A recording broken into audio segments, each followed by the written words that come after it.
There are so many people who believe that physical violence is the answer to every problem. It's the solution.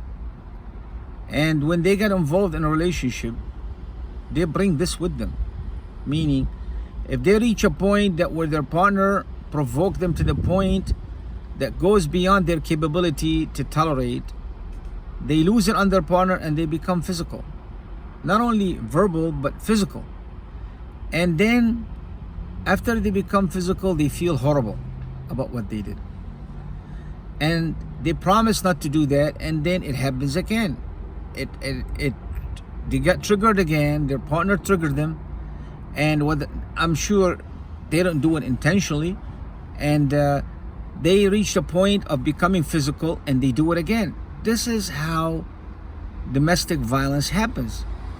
So in this instance, when a person has attached violence as a solution to the problem, when they lose their temper or they go beyond their tolerance or patience, that's emotional sickness in that area. Now, it doesn't mean that that person emotionally sick in every area. They may not be like that in every area, but that in that instance, they are emotionally sick. So what happens here? So let's say they meet somebody, and that person that they met when they were growing up, their father or mother beat them up, punished them every time they did something wrong, and told them, well, honey, I beat you up because I care about you. I'm going to teach you the right way and not to do the wrong thing. And I beat you up because I love you, I care about you. So if this person who grew up like this did not understand not to associate punishment with love, they would associate punishment with love, punishment with caring. That means if somebody punished them, that means they care about them, they love them. Okay, so when they end up with you, okay, and you are the type of person, if you lose it, you become physical. What do? Unconsciously, not because they want to be punished. Nobody wants to be punished. Unconsciously, they're following the picture in their head that punishment equates to love or caring. So when they do something wrong and they don't back down on their point, even if they know you are right 100%, and you're getting mad because you know you're right, and you're getting madder and madder, and they're not acknowledging, and even if they know they are wrong, they're not going to acknowledge that. Why? Because the pattern is kicking in right now. They have to be, because when they feel insecure with you, they have, who they're going to punish? Who's going to punish them? They're living with you, right? So they're going to cause you, trigger you to continue on triggering you until you punish them. They know once you reach over a limit, you're going to punish them. And once you punish them, they feel loved and they feel secure and they feel you cared about them. And then they say, I'm sorry, honey. I did what I did. I didn't mean, and I was wrong and all that. Even though they knew they were wrong, but they can't stop. They can't stop. They're not triggering you on purpose, but they can't stop. They're following a blueprint that's controlling them. That pattern is controlling them and using them like a dummy. They're being controlled totally by that pattern. So when they got punished by you physically or verbally or both, now they feel that you cared about them, even though they know on some level it's wrong. They don't deserve to be beat, but that's the only way they understand that. So your job is to tell them, if you want to help them heal, of course you want to help them heal, because if you didn't love them, you wouldn't be with them. If you are the type of person who has a good heart, of course I'm talking about. Now, so there are some abusers won't listen to reason, okay? I'm talking about those who listen to reason. If your job is to tell them, honey, if you make a mistake, don't trigger me and cause me to punish you. You don't need to do that.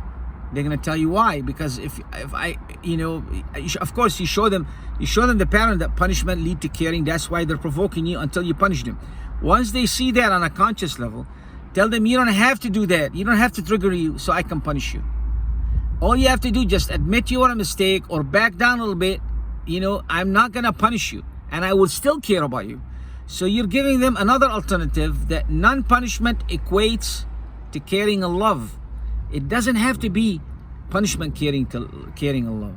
So you're asking them to abandon the old one because you're not gonna punish them anymore, and they're gonna equate now a new pattern, which is if they make a mistake, you're not gonna punish them anymore, even if they make a mistake, and you will still care about them and you still love them. See, that's how they begin to heal. Now, you have to understand, sometimes they may slip in the old pattern and they try to trigger you. Now, on your hand, on the other hand, with you need to work out. Of course, working out for both of you is going to help empower the positive emotions that overcome that negative emotion that equate punishment to this. So you can, once you have the strong emotion, positive emotion, is going to help you disassociate from the old pattern and adopt the new pattern. The non-punishment equates to caring and love, even if you were mistaken. See? So, and while you're working out to expand your patience, to expand your compassion, to expand your tolerance, because working out, remember I said the flow of blood, when you work out, the energy and the flow of blood gives you more capability over your emotions. You'll have more command over your emotions. You'll have more command over your patience. You'll have more compassion, more tolerance. Then you'll absorb more of that provocation that they do until they catch themselves what they're doing, or you remind them during this pattern. You tell them, honey, I think you're falling into this pattern. I'm not gonna punish you if you're wrong. Don't worry about it. Give them a hug. I'm not gonna punish you. And then they'll say, okay, then I don't have to provoke him to punish me because he still cares about me. See? I don't need to be punished to be cared about, because he promised me, or she promised me, that if I make a mistake, she's not gonna punish me, or he's not gonna punish me, and they will still care about me. You see that? And then on the other hand, if the type of person who resort to violence, not only expand your patience and tolerance, attach something else to this pattern other than violence as a solution. Do not believe that.